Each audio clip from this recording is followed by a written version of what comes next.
Hi, my name is Dilek Aygun. I am an accredited cognitive behavioral therapist and EMDR therapist working at private therapy clinic.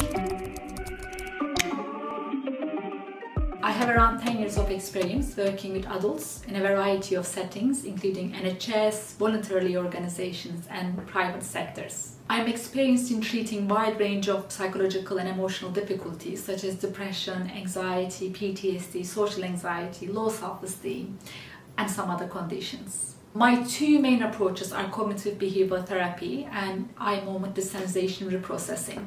CBT and EMDR are highly studied evidence-based treatments that has been proven to be effective in treating various of emotional difficulties. Both these treatments have concepts in common.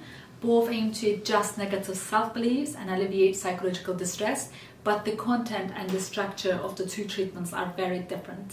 CBT is a form of short-term problem-focused therapy with an emphasis on the present. It's based on the idea that how we think about situations, how we interpret situations can have an effect the way that we feel and behave. When we're feeling low or anxious, we often fall into patterns of negative thinking and behavior, and this pattern can trap us in a vicious cycle. In CBT treatment, the therapist and the client work together to identify and then disrupt these vicious cycles by implementing cognitive and behavioral interventions to allow positive change to happen. The treatment itself is highly collaborative, where you are the active participant of your treatment. CBT mainly focuses on the present and the future, but can also address things from your past. If doing so can help you to understand and change the way you're thinking and acting now. CBT is an umbrella term for other therapy models such as acceptance and commitment therapy, compassion-focused therapy, and mindfulness-based therapy. These models are called third-wave treatments, and they can be used on their own or in combination with pure CBT whenever deemed appropriate. For example, acceptance and commitment therapy is a mindfulness-based therapy with the primary goal of increasing psychological flexibility and helping you to build a life that is in line with your values. Compassion-focused therapy, on the other hand, can be really helpful for those who struggle with shame and self-criticism. These models will focus on helping you feel more at ease with yourself and the world, and more attuned to the things that really matter to you when you're deciding how to behave or react. EMDR is a psychotherapy treatment designed to alleviate the distress associated with traumatic, painful memories. It's used with patients with PTSD, complex trauma, panic disorder, and depression. It states that traumatic memories are organized in a particular way in the brain. They are isolated from other memories, which means that they can return in an unpredictable way, which often leaves us with a sense of anxiety and fear that won't go away, even though the experience is in the past. EMDR uses bilateral stimulation, a form of movement from one side of the body to the other, such as moving your eyes back and forth or tapping from one side to the other. This movement helps the brain to access, integrate, and desensitize the traumatic memories.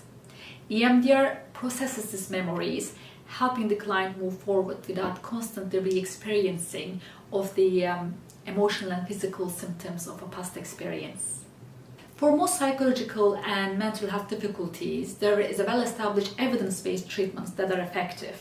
In fact, some conditions lend themselves to a certain kind of treatment approach. But every individual is unique, so rather than imposing a particular approach to you or simply using same standard protocol for everyone, I will work with you to develop a treatment approach that is tailored to your individual needs and concerns. When deciding what kind of treatment protocol suits you the best, I believe collaboration is essential, because I may be an expert of these treatments, recommending and implementing evidence-based treatments based on the presenting issues, but you are expert of your difficulties. So my aim is to be able to talk about these things openly, to cater your treatment to your specific needs. It's also my responsibility to always strive for delivering culturally competent therapy and be curious about people's background and belief systems or other important elements that make up someone's identity. I had the privilege to be able to work with a diverse group of people over the years that has given me a unique opportunity to integrate cultural sensitivity into my practice. It's very common and normal to feel worried or unsure about what to expect from therapy. It takes a lot of courage to come to see a therapist. So the purpose of psychotherapy is to provide safe and confidential space where a person feels heard, understood, where they don't feel judged, so they can begin to explore through the therapeutic relationship, but maybe contributing to their distress. When I work with someone, the first appointment, the initial assessment, is primarily an information gathering session. I will ask you about what has brought you to see me, how you make sense of it, and what you wish to change. We will talk about how therapy could be able to help, whether it's the right time for you to starting on this process. The first meeting is especially important because it's also an opportunity for you to begin to get to know me and to get a sense of what it might be like to work with me in therapy. There is no obligation whatsoever to commit to any further sessions at this stage. If you wish to start treatment following the initial assessment, we can then have weekly 50-minute sessions for a fixed period or an open-ended basis. In therapy, we will continuously review progress and I will seek feedback from you throughout the treatment. In order to maintain the highest quality and standards, I undertake regular clinical supervision, continuing professional developments and trainings to keep my skills and knowledge up to date. I adhere to the professional codes of ethics and conduct set out by BEBCP.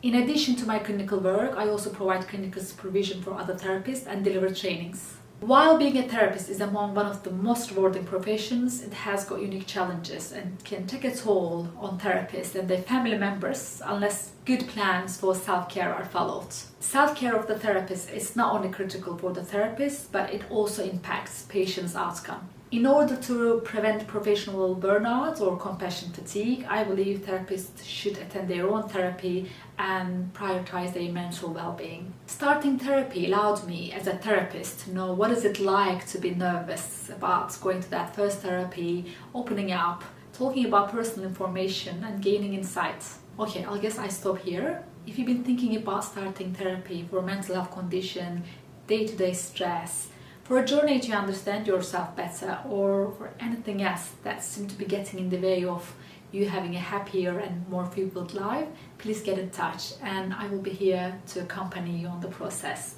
I really do looking forward to meeting you.